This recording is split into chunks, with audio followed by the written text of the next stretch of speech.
अस्सलाम वालेकुम। Hi students, आज का हमारा टॉपिक है डीएनए रिप्लिकेशंस। आज हम पढ़ेंगे डीएनए रिप्लिकेशंस के बारे में पढ़ेंगे कि डीएनए रिप्लिकेशंस किस प्रोसेस को कहते हैं, डीएनए रिप्लिकेशंस के इम्पॉर्टेंस क्या है और डीएनए रिप्लिकेशंस के मॉडल कौन कौन से हैं। ठीक है, तो रिप्लिकेशंस का प्रोसेस यूज़ हुआ है तो रिप्लिका का मीनिंग होते हैं कॉपी, टू कॉपी, किसी चीज़ का कॉपी बनने को रिप्लिकेशंस कहते हैं। यहाँ पर डीएनए रिप्लिकेशंस है तो डीएनए का कॉपीज़ बन रही है। डीएनए का कॉपीज़ क्यों बन रही है कि हमारे लिए ग्रोथ की ज़रूरत होती है, मियासिस हो रही है, माइटोसिस हो रही है। ठीक है, तो वहाँ पर डीएनए का रिप्लिकेशंस होना बहुत ही ज़रूरी है, कॉपीज़ बनाना बहुत ज़रूरी है ताकि पेरेंटल जो डीएनए होते हैं वो डॉटर में ट्रांसफ़र हो जाए और वहाँ पर वेरिएशंस आ जाए। ठीक है, तो इसी तरीके से कैरेक्टर जो है वो वालिदैन से अपने बच्चों की तरफ जाए तो वो इस प्रोसेस की ज़रिए जा रही है। ठीक है, डीएनए रिप्लिकेट हो रही है तो कैरेक्टर ट्रांसफ़र हो रही है पेरेंट से ऑफस्प्रिंग में। अब हम पढ़ेंगे, इस प्रोसेस को पढ़ेंगे कि ये प्रोसेस किस तरह परफॉर्म हो रही है। प्रोसेस ये है, the process through which the parental DNA molecules become duplicate to produce two daughter DNA molecule.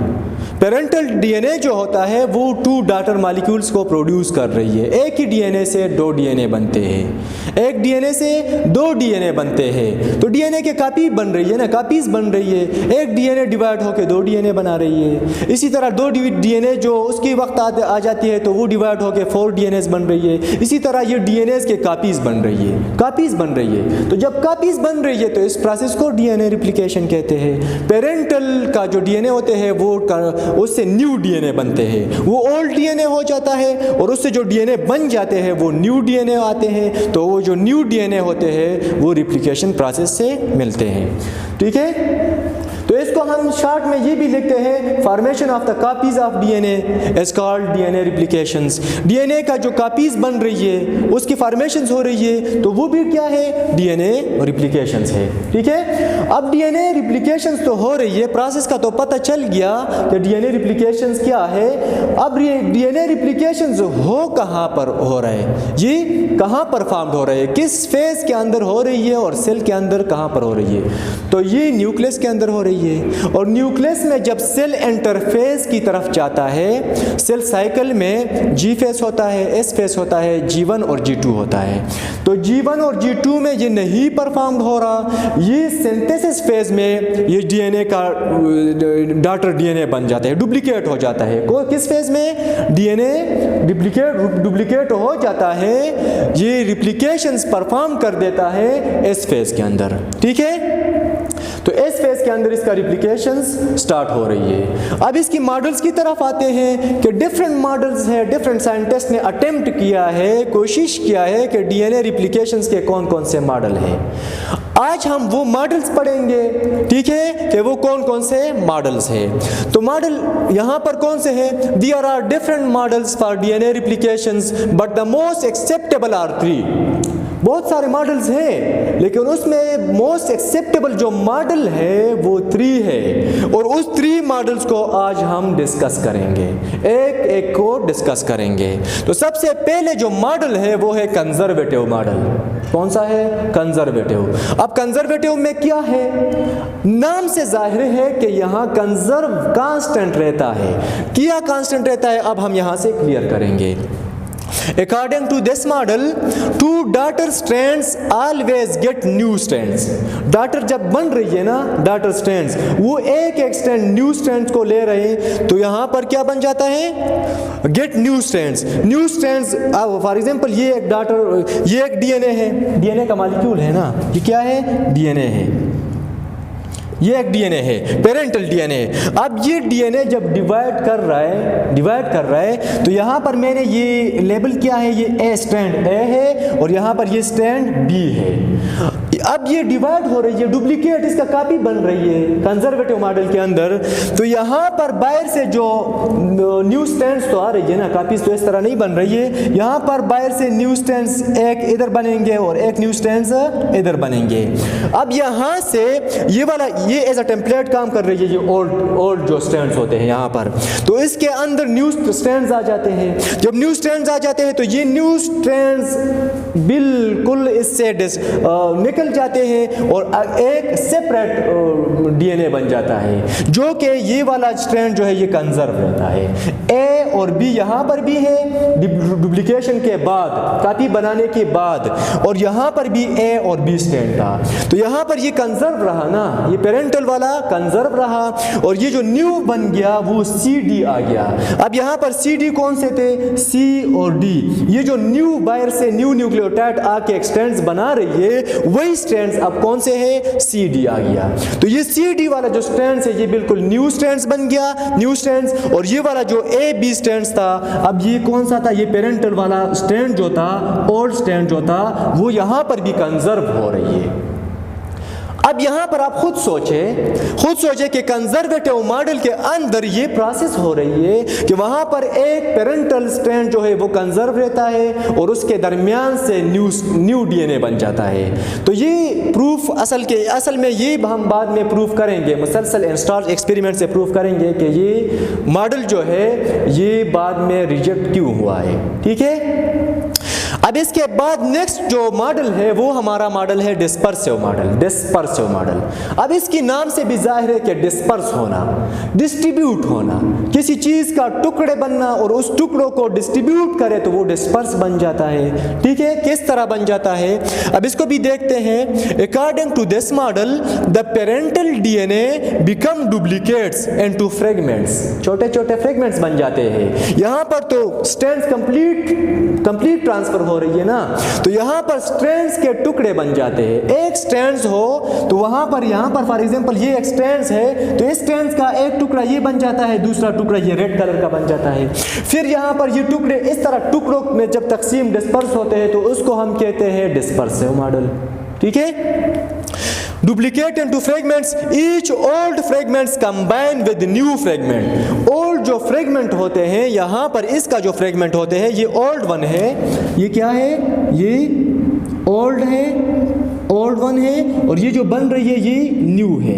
ठीक है, अब ओल्ड वन का जो फ्रेगमेंट्स बन रही है वो फ्रेगमेंट्स नीचे न्यू फ्रेगमेंट्स आके उसके साथ अटैच्ड हो जाता है और एक डिस्पर्स पैटर्न्स होते हैं डीएनए के अंदर, एक डिस्पर्स स्ट्रैंड्स बन जाते हैं। फॉर एग्जांपल यहाँ पर मैं कहता हूँ कि इसको देखो, तो इसको इस तरह थोड़ा सा लिख लेते हैं कि ये एक टुकड़ा है, दूसरा टुकड़ा, ये फ्रेगमेंट्स बन रही है ना, फ्रेगमेंट्स है। तो अब इस फ्रेगमेंट्स को देखो, नीचे ये भी फ्रेगमेंट्स आ रही है इसके अंदर, ये भी फ्रेगमेंट्स आ रही है इसके अंदर, तो इसको आप कहें कि ये न्यू फ्रेगमेंट्स है, ये न्यू फ्रेगमेंट्स है, और ये जो एक स्ट्रैंड एक ही है। अब यहाँ पर ये वाला जो फ्रेगमेंट है ये ओल्ड फ्रेगमेंट है, ये कौन सा है, ये ओल्ड फ्रेगमेंट है। अब ओल्ड फ्रेगमेंट्स और न्यू फ्रेगमेंट्स से स्ट्रैंड एक स्ट्रैंड बन जाता है। तो ये एक स्ट्रैंड्स के अंदर डिस्पर्स फॉर्म होते हैं फ्रेगमेंट्स की, न्यू फ्रेगमेंट्स और ओल्ड फ्रेगमेंट्स। तो ये मॉडल किस तरह मॉडल है कि डिस्पर्सिव मॉडल, कि इसमें फ्रेगमेंट्स बन जाते हैं, एक स्ट्रैंड के अंदर डिफरेंट फ्रेगमेंट्स बन जाते हैं, मिक्सअप हो जाते हैं। यहाँ पर ये डीएनए न्यू डीएनए है, old DNA, new DNA, old DNA. तो इस तरह एक स्ट्रैंड के अंदर डिस्पर्स फॉर्म में डीएनए का बन जाते हैं। तो ये मॉडल भी बाद में रिजेक्ट हुआ है, इसको भी मुसलसल इंस्टॉल एक्सपेरिमेंट से हम प्रूफ करेंगे। ठीक है, बाद में इसका आखिरी जो मॉडल है वो कौन सा है, सेमी कंजर्वेटिव। अब सेमी कंजर्वेटिव मॉडल कौन सा मॉडल है, अब आप खुद सोचे कि सेमी का मीनिंग क्या है। सेमी का मीनिंग जो होते हैं वो होते हैं हाफ को कहते हैं ना, किसी चीज को हाफ करो तो वो सेमी बन जाता है। तो यहाँ पर सेमी कंजर्वेटिव तो है, कंजर्व तो है, लेकिन सेमी कंजर्व है। इसका मतलब ये हुआ कि कंजर्व भी है और उसके साथ एक स्ट्रैंड कंजर्व भी है और एक स्ट्रैंड न्यू है। एक स्ट्रैंड कंजर्व से आते, पेरेंटल स्ट्रैंड से आते हैं और एक न्यू बन जाते हैं। तो इसी तरह सेमी कंजर्वेटिव मॉडल बन जाता है। तो देखते हैं क्या कहते हैं। According to this model, each strand of DNA molecules separate हो जाता है, इस तरह टेम्पलेट बन जाते हैं DNA से, ठीक है, and act as a template का एक्ट कर रहे हैं for the formation of new strands बनाने के लिए। अब यहाँ पर ये ओल्ड स्ट्रैंड्स है, ये ओल्ड पेरेंटल DNA है, या फॉर एग्जाम्पल चलो ये ओल्ड DNA करो, ये ओल्ड DNA है, कौन सा है, ओल्ड DNA है। अब ये DNA जब डुप्लीकेट हो जाता है, इसका कॉपी बन जाता है, तो कॉपी बनने के बाद जब देख लेते हैं तो उस स्ट्रैंड्स के अंदर जो न्यू DNA बन जाते हैं उसमें एक ओल्ड DNA का टुकड़ा स्ट्रैंड्स होगा, ये ओल्ड DNA से आएगा और ये एक न्यू DNA का स्ट्रैंड बनेगा, एक न्यू DNA का स्ट्रैंड बनेगा और एक ओल्ड DNA का स्ट्रैंड आएगा। तो इसी तरह यहाँ पर ये जो बन रही है, एक न्यू DNA का स्ट्रैंड होगा, एक ओल्ड DNA का स्ट्रैंड होगा, तो ये सेमी कंजर्वेटिव होगा ना, ये 50-50 होगा, 50 पेरेंटल होगा, 50 डॉटर होगा, 50 ओल्ड होगा, 50 न्यू होगा। तो इसी तरीके से ये वाला जो मॉडल है ये मोस्ट एक्सेप्टेबल मॉडल है, और ये मिसलसल एंड स्टाल एक्सपेरिमेंट से भी प्रूफ हुआ है कि सेमी कंजर्वेटिव मॉडल जो है वो DNA रिप्लिकेशंस के लिए सबसे मोस्ट एक्सेप्टेबल मॉडल जो है वो एक ही मॉडल है, वो सेमी कंजर्वेटिव मॉडल है, ठीक है। तो इसके बाद इंशाल्लाह हम पढ़ेंगे मिसलसल एंड स्टाल एक्सपेरिमेंट्स, और उससे हम ये प्रूफ करेंगे कि सेमी कंजर्वेटिव जो मॉडल है ये कैसे एक्यूरेट मॉडल है DNA रिप्लिकेशन के लिए, ठीक है। तो शॉर्ट सा समरी लेते हैं। DNA रिप्लिकेशंस उस प्रोसेस को कहते हैं जिसके अंदर DNA के कापीज़ बन रही है, DNA डुप्लीकेट होकर बहुत सारे कापीज़ बना रही है, डुप्लीकेट डॉटर्स DNAs बन रही है पेरेंटल से, ठीक है, उसको DNA रिप्लिकेशंस कहते हैं। उसके लिए डिफरेंट मॉडल्स पेश किए गए हैं। एक मॉडल्स को हम कंजर्वेटिव मॉडल कहते हैं जो कि पूरे के पूरे पेरेंटल कंजर्व रहते हैं और उसके दरमियान से न्यू स्ट्रैंड्स बन जाते हैं और वो न्यू DNA बन जाता है, ठीक है। तो उसके बाद जो डिस्पर्सिव मॉडल है, डिस्पर्सिव मॉडल में एक स्ट्रैंड्स, ये एक स्ट्रैंड्स है ये, तो इसमें ये ब्लैक भी आ गया, ब्लू भी आ गया, रेड भी आ गया। अब ये स्ट्रैंड्स तो एक है लेकिन इसमें फ्रेगमेंट्स अलग अलग स्ट्रैंड्स के आए हैं, ठीक है। तो इस तरह ये डिस्पर्स हो गया ना, जिसको हम कहते हैं डिस्पर्सिव मॉडल। तो जिसके अंदर DNA के फ्रेगमेंट्स डिस्पर्स हो जाए तो उसको हम क्या कहते हैं, डिस्पर्सिव मॉडल कहते हैं। डिस्ट्रीब्यूट हो जाए, एक स्ट्रैंड के अंदर डिफरेंट स्ट्रैंड्स के टुकड़े बन जाए। तो फिर सेमी कंजर्वेटिव मॉडल क्या है कि उस conservative model, semi conservative model में एक ये पेरेंटल DNA है, ये न्यू DNA आएगा। तो ये वाला जो ये 50 का करेक्टर इसका होगा, 50 करेक्टर इसका होगा, तो ये सेमी कंजर्वेटिव होगा और ये मोस्ट एक्यूरेट मॉडल है, ठीक है। और प्रूफ किसने किया है, मिसलसल एंड स्टाल ने अपने एक्सपेरिमेंट से प्रूफ किया है। तो इंशाल्लाह इसके बाद हम मिसलसल एंड स्टाल एक्सपेरिमेंट की तरफ जाएंगे। तो आज के वीडियो अगर अच्छे लगे तो इसको लाइक भी करें, सब्सक्राइब भी करें, सब्सक्राइब ज़रूर करें और शेयर भी करें। ओके, अल्लाह हाफिज़, गुड बाय, थैंक यू।